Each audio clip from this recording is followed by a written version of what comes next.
Hello everyone, good evening. তোমরা সবাই কেমন আছো? আশা করি ভালো আছো। আমিও ভালো আছি। তোমরাও কি আমার মতো মাছ খেতে ভালোবাসো? আমি কিন্তু আগে একদমই ভালোবাসতাম না। রিসেন্ট আমার মাছ খুব ভালো লাগা হয়ে পড়েছে। মাছগুলোকে নুন হলুদ মেখে রেখেছি। এখন এগুলোকে এক এক করে ফ্রাই করব। ফ্রাই করার পর আমি কী দিয়ে রান্না করছি তোমরা পুরো ভিডিওটা স্কিপ না করে দেখতে থাকো। আর যদি ভিডিওটা ভালো লাগে তাহলে একটা লাইক করে দিও, আর প্লিজ চ্যানেলটা আমার সাবস্ক্রাইব করে দিও। এই যে আমার মাছ ভাজা প্রায় হয়ে গেছে। এখন এখানে দিয়েছি আমি গ্রিন চিলি, অনিয়ন পেস্ট, জিরা, ধনিয়া পাউডার। এখন এগুলোকে ভালো করে কষিয়ে আমার মাছ রান্না হয়ে গেছে। এখন মাছের ভর্তা করব।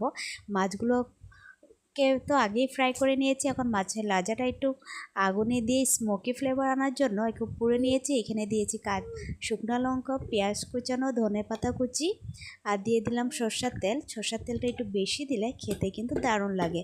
ভিডিওটা ভালো লাগলে একটা লাইক করে দিও, আর চ্যানেলটা প্লিজ সাবস্ক্রাইব করে দিও।